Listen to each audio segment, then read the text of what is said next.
ما قدمت لغد واتقوا الله إن الله خبير بما تعملون. قال النبي صلى الله عليه وسلم نعمتان مغبون فيهما كثير من الناس الصحة والفراغ أو كما قال عليه الصلاة والسلام. صدق الله العظيم وصدق رسوله النبي الكريم ونحن على ذلك لمن الشاهدين والشاكرين والحمد لله رب العالمين.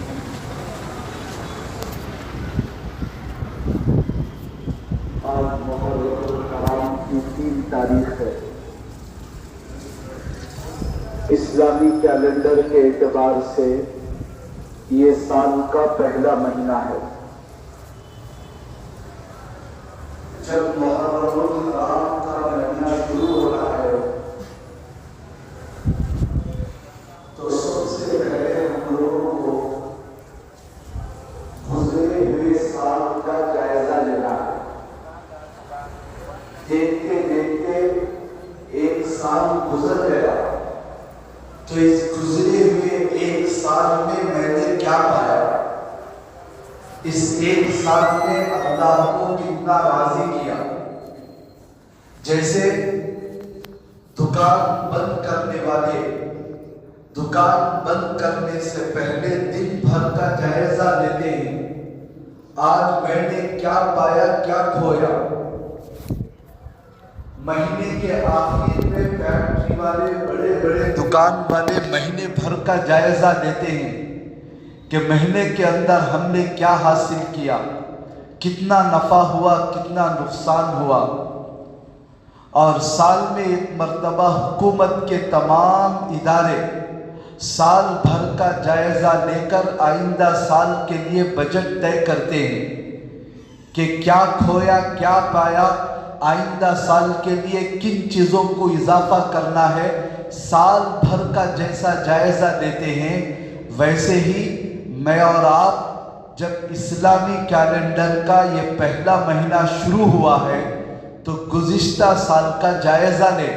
گزرے ہوئے ایک سال میں ہم نے ایسے کتنے کام کیے جس سے ہمارے پیدا ہونے کا مقصد پورا ہو. ہم نے ایسے کون سے کام کیے جس سے ہم اللہ کے قریب ہو گئے. جو کام ہوئے ہیں اس پر شکر ادا کریں، استقامت سے باقی رہنے کے لیے اللہ سے دعا کریں. اور اگر اللہ نہ کرے گزرا ہوا سال غفلت میں، لاپرواہی میں، گناہوں میں، عیاشی میں اور بیکار کاموں میں گزر چکا تو کم از کم نیا سال شروع ہوا ہے تو ہم یہاں تو عزائم کریں، ارادہ کریں کہ انشاءاللہ یہ سال تو میں اچھا گزاروں گا، اللہ کی نافرمانیوں سے بچوں گا. اس طرح نیک عزائم کے ساتھ سال کی شروعات کریں. اور دوسری بات، اس مہینے کو محرم الحرام کہتے ہیں. حرام اردو والا حرام نہیں، عربی والا حرام. عربی میں حرام کے معنی آتے ہیں عزت والا، احترام والا. جیسے مکہ مکرمہ میں کعبے کے پاس جو مسجد ہے اس کو مسجد حرام کہتے ہیں، یعنی احترام والی مسجد، سب سے زیادہ عزت اور احترام کے لائق مسجد. ایسے ہی اس مہینے کو بھی نام رکھا ہے محرم الحرام، یعنی ایسا مہینہ جو احترام اور عزت کے لائق ہے.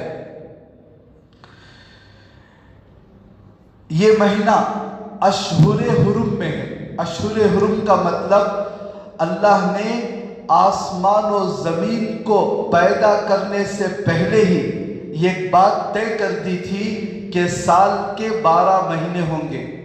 ان 12 مہینوں میں 4 مہینوں کو اللہ نے آدم علیہ السلام ابھی دنیا میں بھی نہیں آئے تھے اسی وقت سے احترام والے اور عزت والے بنا دیے.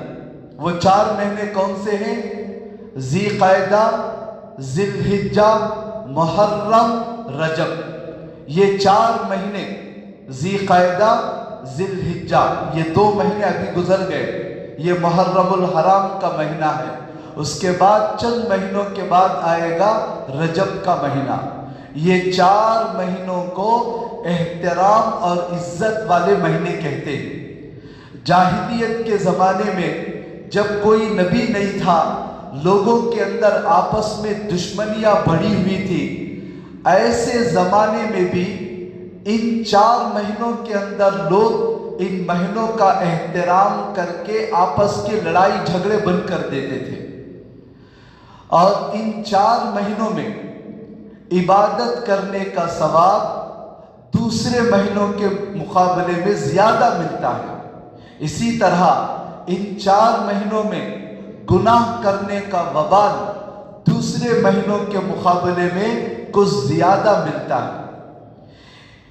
امام ابو بکر جساس رحمت اللہ علیہ بہت بڑے عالم گزرے ہیں، وہ کہتے ہیں کہ جو آدمی ان 4 مہینوں کی قدر کرے گا، ان 4 مہینوں میں عبادت کرنے کی کوشش کرے گا، اللہ اس کی برکت سے دوسرے مہینوں میں بھی عبادت پر ثابت قدم رکھیں گے۔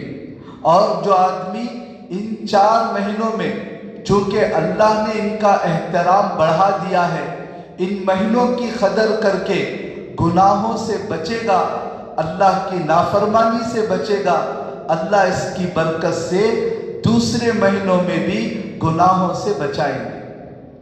حدیث پاک میں اللہ کے نبی نے اس مہینے کا نام شہر اللہ کہا ہے، یعنی اللہ کا مہینہ۔ سوچ کر دیکھو، جب اللہ کی طرف اس مہینے کی نسبت ہو گئی تو یہ مہینہ کتنا احترام اور عزت کے لائق مہینہ ہے۔ قرآن مجید میں بھی پارے میں ایک سورت ہے، سورۃ الفجر، والفجر ولیال عشر، جس کا مطلب ہے اللہ کہتے ہیں میں قسم کھاتا ہوں فجر کی اور 10 راتوں کی۔ حضرت ابن عباس رضی اللہ عنہما فرماتے ہیں اللہ نے جس فجر کی قسم کھائی ہے وہ فجر محرم الحرام کے پہلی فجر ہے۔ تو قرآن اور حدیث میں اس مہینے کی بڑی فضیلتیں وارد ہوئی ہیں۔ علماء نے لکھا ہے محرم الحرام یہ سال کا مہینہ، پہلا مہینہ کس نے بنایا اس کو؟ بہت پہلے سے، 200 سال پہلے سے مہینے طے ہو گئے تھے، محرم، شوال، ذی قعدہ، ذی الحجہ، 12 مہینے تو طے تھے، لیکن پہلا مہینہ کون سا، دوسرا کون سا، تیسرا کون سا، یہ نہیں طے تھا۔ تو یہ کب طے ہوا؟ حضرت عمر رضی اللہ عنہ کے خلافت کے زمانے میں، جب اسلامی طاقت تقریباً آدھی پونی دنیا تک پھیل گئی تھی، جو بھی حکم بھیجنا ہوتا تھا خطوط کے ذریعے بھیجتے تھے، اور وہ خط لے جانے والا وہاں تک پہنچانے میں مہینوں لگ جاتے تھے۔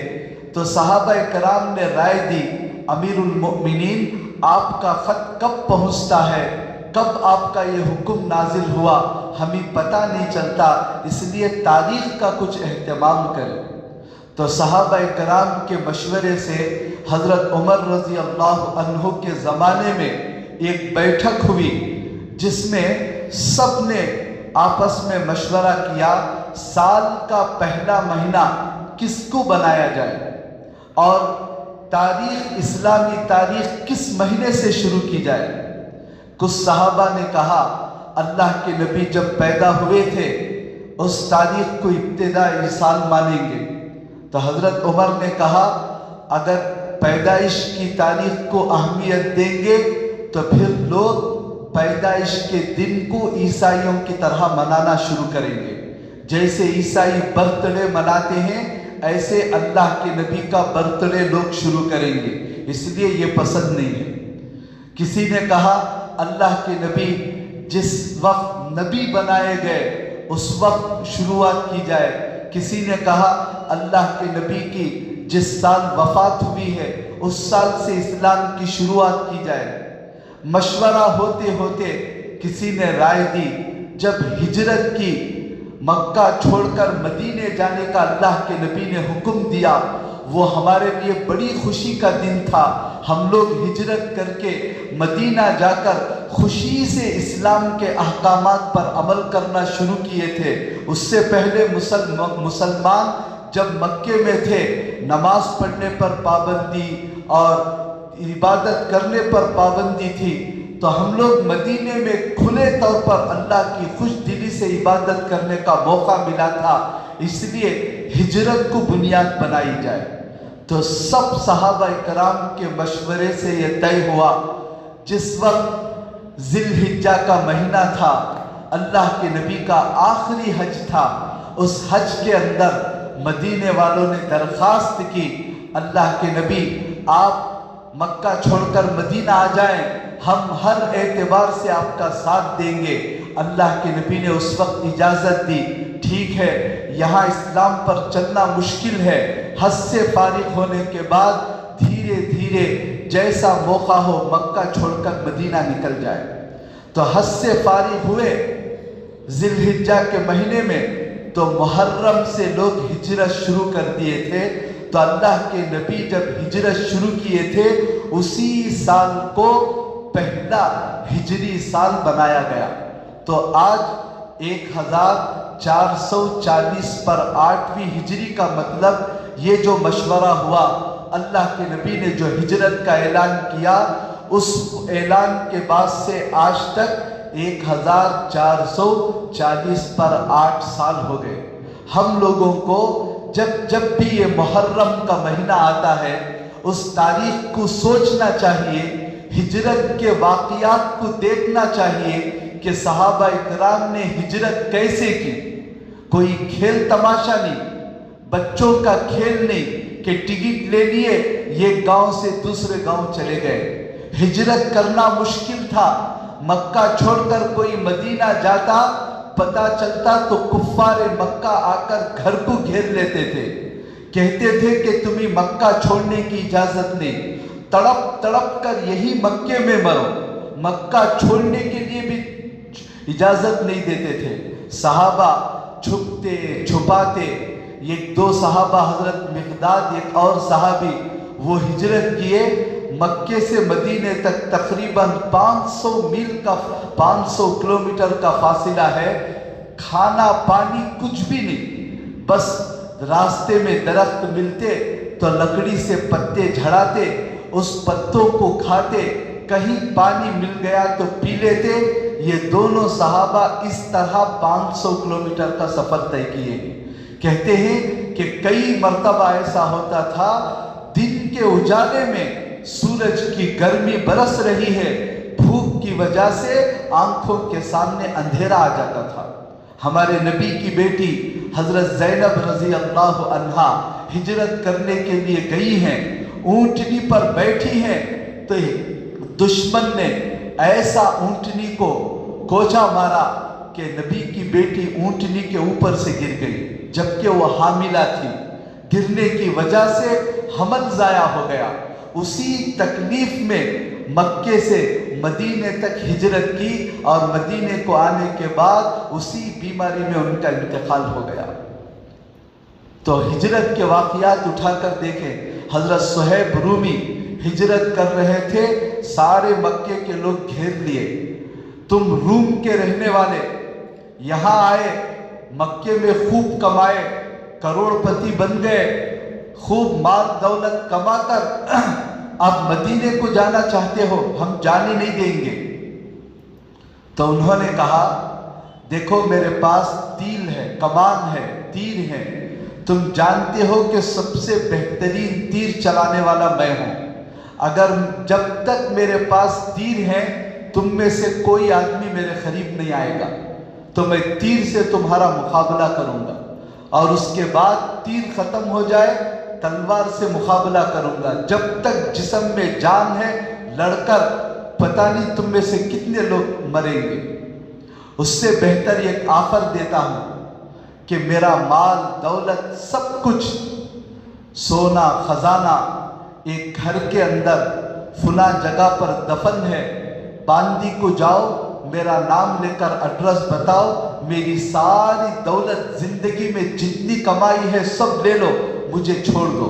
مکے والوں نے کہا کہ ٹھیک ہے، یہ آفر ہمیں پسند ہے۔ تو اسی حالت میں زندگی بھر کی پونجی چھوڑ کر نکل گئے۔ جب گئے تو مدینہ بھی نہیں پہنچے تھے، اس سے پہلے اللہ رب العالمین نے ان کے شان کے اندر آیتیں اتاری جس میں ان کی تعریف کی، بہترین تجارت کی ہے۔ اللہ کے نبی کو حضرت جبرائیل نے واقعہ بتا دیا، اللہ کے نبی نے صحابہ کرام کو بتایا، تو صحابہ کرام حضرت صہیب کے آنے سے پہلے مدینے سے باہر نکل کر استقبال کیے۔ اللہ کے نبی نے کہا بہترین تجارت کر کے آئے ہو۔ حضرت صہیب پریشان، کیا تجارت؟ کہا کہ دین کو بچا لیے، دین کے بدلے میں ساری دنیا کو دے کر آ گئے، بہترین تجارت ہے۔ اللہ تم سے ایسا راضی ہوا کہ جب قیامت کے دن حشر کا میدان قائم ہوگا، حوض کوثر پر میں بیٹھوں گا، سب سے پہلے پانی پینے کے لیے تم ہی میرے پاس آؤ گے۔ اور صحابہ سے فرمایا صہیب سے ایسے محبت کرو جیسے ماں اپنے بچوں سے محبت کرتی ہے۔ تو یہ محرم الحرام کا مہینہ ہم لوگوں کو صحابہ کرام کی ہجرت کو یاد دلاتا ہے، ان کی قربانیوں کو یاد دلاتا ہے۔ ان لوگوں نے دین کی خاطر مکہ جیسے شہر کو چھوڑا۔